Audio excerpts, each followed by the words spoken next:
मां बेटी हत्याकांड में आरोपियों की गिरफ्तारी की आईजी से मांग। बिना सूचना शव दफनाने करने का आरोप। सुहागी की नैना नदी में मिली थी मां बेटी के बोरे में बंद लाश। हत्यारे और हत्या का रहस्य अब भी है बरकरार। आपको बता दें कि रीवा के सुहागी में एक सप्ताह पूर्व बोरे में बंद मिली मां बेटी की लाश मामले में आज परिजनों ने आईजी कार्यालय का घेराव किया। परिजनों ने न सिर्फ हत्यारों की गिरफ्तारी की मांग की, बल्कि पहचान के बाद भी परिजनों को बिना सूचना दिए शव को दफन करने का पुलिस पर आरोप लगाया है। बता दें कि एक सप्ताह पूर्व जिले के सुहागी थाना क्षेत्र स्थित नैना नदी के ककराहा पुल के नीचे 2 अलग बोरे में मां सहित नवजात बच्ची का शव बरामद हुआ था। मृतक महिला की पहचान सीधी जिले के रामपुर नैकिन थाना क्षेत्र खड्डी चौकी के ग्राम मोहिनी निवासी सुनीता साकेत के रूप में हुई थी। परिजनों की माने तो महिला के साथ उसकी एक नाबालिग बच्ची भी थी जो अब तक गायब है, जबकि महिला और उसके नवजात बच्चे की लाश बोरे में बंद मिली थी। फिलहाल आईजी द्वारा यह आश्वासन दिया गया है कि मामले में जल्द ही डीएनए रिपोर्ट आ जाने के बाद आगे की कार्रवाई की जाएगी।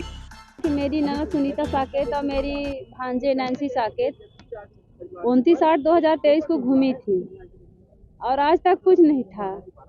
और 7 फरवरी को उनकी बॉडी मिली सुनीता साकेत का, और वो नैन्सी साकेत का अभी तक कोई पता नहीं है कि कहाँ है कहाँ नहीं है। तो उसी के लिए आज हम लोग यहाँ मांग करने आए थे आईजी सर के पास।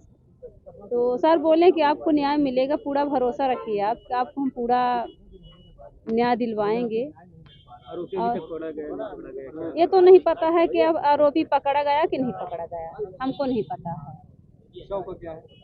शव को तो हम लोग बॉडी में जब बॉडी चिन्हे तो दस्तखत करवाएं, पीएम करवाए तो भी दस्तखत करवाएं।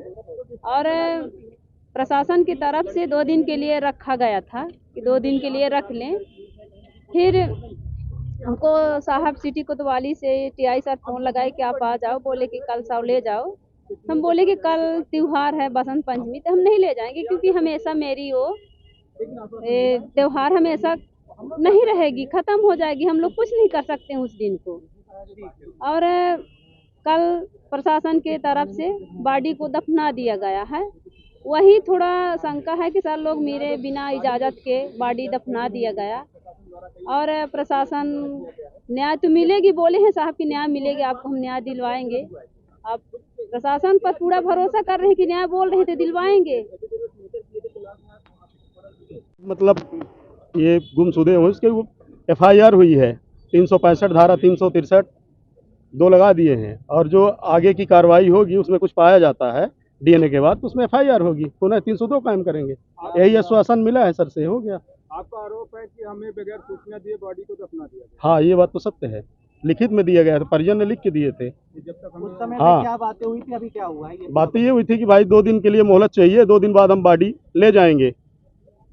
तो उसके बाद कोई सूचना तो नहीं मिली है, लेकिन थाने के लोग बोल रहे हैं कि थाने में दी गई है सूचना बॉडी के लिए, लेकिन मृतक के परिजन, रामपुर नैकिन थाना लगता है, मृतक के परिजन को नहीं दिया गया है। थाना प्रभारी वहाँ की जानकारी आपको नहीं दी?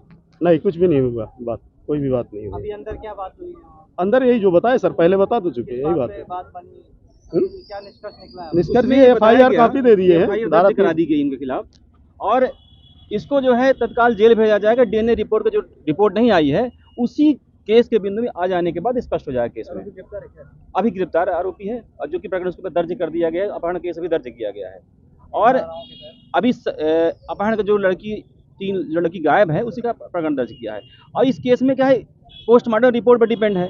पोस्टमार्टम रिपोर्ट के बाद डीएनए टेस्ट कराई जा रही है कि अगर डीएनए टेस्ट में आ जाएगा, इसलिए हम लोग अभी इंतजार करें, डीएनए टेस्ट आ जाने के बाद ही स्पष्ट हो पाएगा। अब पुलिस का आश्वासन के आधार पर हम लोग आज ये जो हम लोग आंदोलन किए मिलने आए थे, इसको समाप्त कर रहे हैं, और समय देने से साहब को 1 हफ्ते का हम लोग समय दे रहे हैं। अगर इसमें कार्रवाई नहीं होती तो हम लोग पुनः बड़े आंदोलन के रूप में आप लोग करेंगे, कभी बार भी चीफ भी आएंगे। डीएनए कब तक आएगी? डीएनए का 2 दिन का समय लेगी, 2-3 दिन में डीएनए आ जाएगा।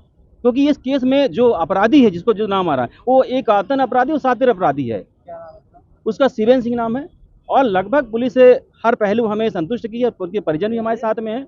और हमने, क्योंकि कहीं ना कहीं जांच में समय हम चाहते हैं, पुलिस को समय मिलना चाहिए, क्योंकि बहुत बड़ा अपराध है ये। और इस तरह मिस्ट्री उलझने के पुलिस के समय मांगी तो 1 हफ्ते का हम लोगों ने समय दिए हैं, और हम आशा करते हैं कि इसका जल्दी निराकरण होगा। ऐसी मांग में हम लोग आए हैं, और निश्चित पुलिस हमें साथ दे रही है, आश्वासन मिला है, और आरोपी के सिवा बख्शे नहीं जाएंगे, ये हमें आश्वासन मिला है पुलिस द्वारा। एक गुम इंसान कायम था कोतवाली में, सुनीता के परिजन और उनके कुछ सहयोगी लोग आए थे, और वो ये चाह रहे थे कि इसमें प्रकरण पंजीबद्ध हो। तो अभी तक की जो जांच है गुम इंसान की, उसमें जो फैक्ट पाए गए थे उसके आधार पर 363 और 365 का एक प्रकरण पंजीबद्ध किया गया है और उस प्रकरण की FIR उनको दी गई है और वो संतुष्ट होकर यहाँ से चले गए हैं। अन्य जो विवेचना के दौरान अन्य जो तथ्य आएंगे और जो वो जो अज्ञात एक लाश मिली थी उसका जो DNA आएगा, तो DNA के बाद जैसी स्थिति होगी वो निर्णय लिया जाएगा। अभी हमारी महानगरों के जैसे अब आपके रीवा शहर में भी कैंसर का ऑपरेशन एवं कीमोथेरेपी का आयुष्मान में निःशुल्क इलाज सिर्फ और सिर्फ नेशनल हॉस्पिटल रीवा। पता है समान तिराहा new bus stand Rewa. Mobile number 8349240699।